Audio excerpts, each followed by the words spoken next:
নমস্কার বন্ধুরা, village food waste Bengal চ্যানেলে তোমাদের অনেক অনেক স্বাগতম জানাই। বন্ধুরা, আজকে আমি একটা নতুন ধরনের একটা রেসিপি নিয়ে চলে এসেছি। যে রেসিপিটা শেয়ার করবো সেটা হচ্ছে ইলিশ মাছের মাথা দিয়ে কচুরগাঠি ঘন্ট। এই যে বন্ধুরা দেখো, এখানে 3টে আমি ইলিশ মাছের মাথা নিয়ে নিয়েছি, আর এই যে কচুর গাঠি নিয়েছি। দেখো, খুব ছোট না খুব বড় না, মাঝারি সাইজে নিয়েছি। আজকে ইলিশ মাছের মাথা দিয়ে এই গাঠি কচুর ঘন্ট দেখাবো। এই ঘন্ট করতে কী কী লাগে সেটাও তোমাদের সাথে দেখাবো। তো বন্ধুরা, ইলিশ মাছের মাথা দিয়ে ঘন্ট খেতে ভীষণ ভালো লাগে। এটা ছোট বড় সবাই পছন্দ করবে। তাই আর তোমরা পুরো ভিডিও দেখতে থাকো, আশা করি তোমাদের ভালো লাগবে। প্রথমে আমি গাঠি কচুটাকে কেটে নেবো। গাঠি কচুটা নিয়ে নিয়েছি। এবার গাঠি কচুর গায়ে খোসাটাকে ছাড়িয়ে নেবো।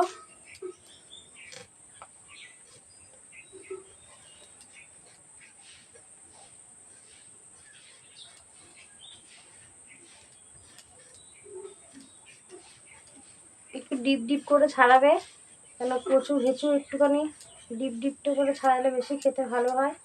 আমি কিন্তু অনেকটা করে ছাড়াচ্ছি, এই যে তোমরা এইভাবে ছাড়াবে।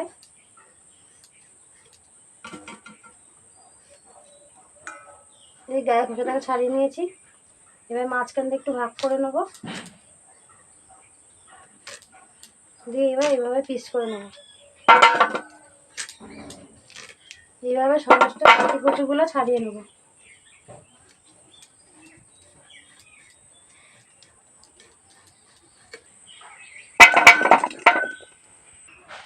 গাটি কচুগুলো সব কেটে নিয়েছি। গাটি কচু আর ইলিশ মাছের মাথাটা আমি জলে ধুয়ে নেবো, তারপর তোমাদেরকে দেখাবো। ইলিশ মাছের মাথা দিয়ে কচুর গাঠি ঘন্ট করতে লাগবে কচুর গাঠি, সামান্য পরিমাণে কালো জিরে, সামান্য পরিমাণে সাদা জিরে, 4টে কাঁচা লঙ্কা, 3টে ইলিশ মাছের মাথা নিচ্ছি। বন্ধুরা, তোমরা যদি বেশি গাঠির কচু দিয়ে করতে পারো তাহলে একটু বেশি মাথা দেবে। আমি এখানে কম আছে বলে 3খানা মাথা দিয়ে করবো। আর এই কাঁচা লঙ্কা আর জিরেটা আমি শিলনোড়ায় বেটে নেবো। এগুলো লাগবে সমস্ত কচুর গাঠি ইলিশ মাছের মাথা দিয়ে ঘন্ট তৈরি করতে। জিরে লঙ্কাটা বেটে নেবো।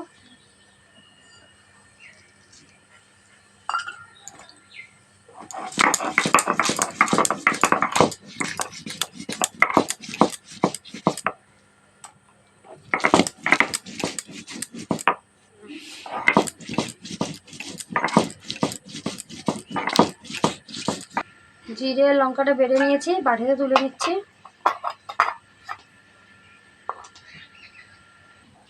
আগে থাকতে উনানটা ধরে নিয়েছি আর কড়াইতে জল বসে দিয়েছি। জলটা দেখো গরম হয়ে গেছে। এই জলের মধ্যে আমি গাটি কচুগুলো দিয়ে দেবো, দিয়ে সামান্য পরিমাণে একটু নুন দিয়ে দেবো। একটু ভাপিয়ে নেবো 10 মিনিট ধরে। এর মধ্যে সামান্য পরিমাণে নুন দিয়ে একটু হলুদ দেবো, দিয়ে মাছের মাথাটাকে মাখিয়ে নেবো ভালো করে। মাখানো হয়ে গেছে হলুদ আর নুন। 10 মিনিট পর ঢাকাটা সরিয়ে দিলাম। কচুটাকে কিছুক্ষণ ধরে ভাপ দিয়ে নিয়েছি, এবার তুলে নেবো। খুব সেদ্ধ করবো না বন্ধুরা, হালকা একটু সেদ্ধ করে নেবো।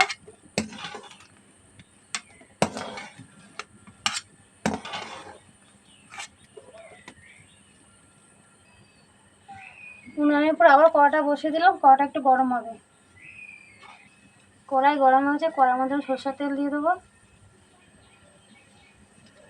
তেলটা একটু গরম হবে। তেলটা গরম হয়ে গেছে। এই গরম তেলে আমি আগে যে মাছটাকে হলুদ নুন দিয়ে মাখিয়ে রেখেছি সেটাকে তেলে দিয়ে দেবো।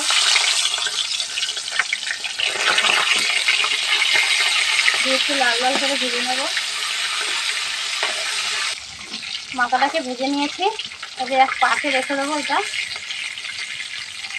এর মধ্যে একটা শুকনো লঙ্কা দিয়ে দেবো, অল্প পরিমাণে কালো জিরে,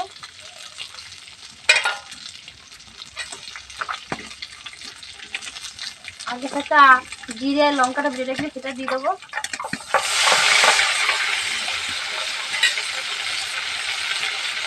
1 চামচ হলুদের গুঁড়ো, 1 চামচ লঙ্কার গুঁড়ো, 2 চামচ নুন দিয়ে দেবো।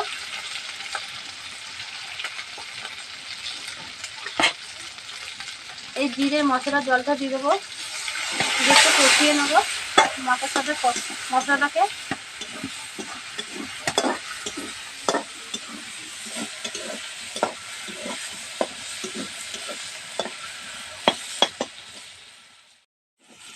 মাথাটাকে একটু ভেঙে দেবো। কষানো হয়ে গেছে, কি সুন্দর একটা গন্ধ বেরোচ্ছে। এবার এর মধ্যে গাটিগুলো সেদ্ধ রয়েছে, সেটা সেদ্ধ করেছে সেটা দিয়ে দেবো। ভালো করে কষিয়ে নেবো কিছুক্ষণ ধরে।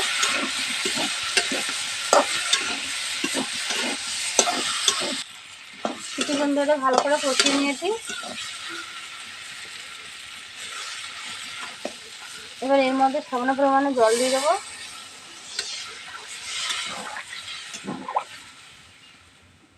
দুটো কাঁচা লঙ্কা দিয়ে দেবো। 5 থেকে 10 মিনিট ঢেকে রেখে দেবো। 10 মিনিট পর ঢাকনাটা সরিয়ে দিলাম। দেখো বন্ধুরা কতটা ঝোলটা গাঢ় হয়ে গেছে। আর কচু ঘেঁচুর ঝোল কিন্তু গাঢ় হয়ে যায় বন্ধুরা, দেখো। এবার এই গাঁঠি কচুগুলো একটু হাতা দিয়ে ভেঙে দেবো, তো ঝোলটা খেতে আরও ভালো লাগবে।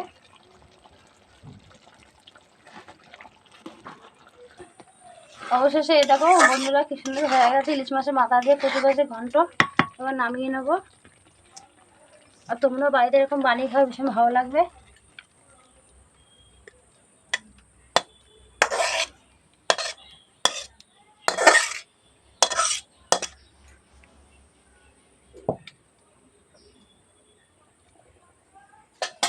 এটা খুব সুন্দর একটা রেসিপি বন্ধুরা, ছোট বড় সবাই পছন্দ করবে। এবার আমি খেয়ে বলবো কেমন হয়েছে।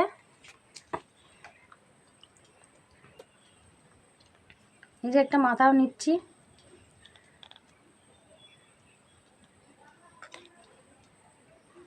খেয়ে বলবো কেমন হয়েছে। তার সঙ্গে একটা লঙ্কা নিয়েছি, নুন নিয়েছি। আর আমার ঝাল খেতে ভীষণ ভালো লাগে, ভাতের সঙ্গে লঙ্কা না হলে আমি খেতে পারি না।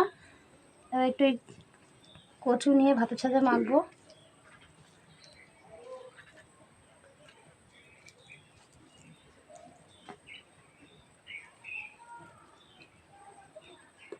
একটা লঙ্কা নেবো।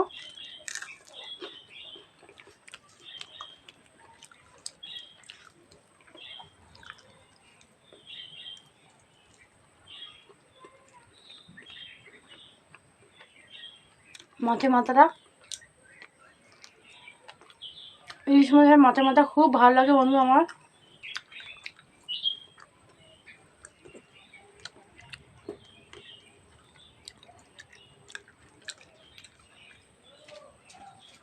এটা খুব সুন্দর একটা রেসিপি বন্ধুরা, তোমার বাড়িতে না করলে জানতেই পারবে না কতটা সুন্দর খেতে লাগে। তাই এরকম রেসিপি তোমরা দেখতে থাকলে আমার পাশে থাকো, আমাকে এগিয়ে যেতে সাহায্য করো। আর আমার চ্যানেলটাকে সাবস্ক্রাইব করো, শেয়ার করো। ধন্যবাদ। পরে ভিডিও দেখা হবে।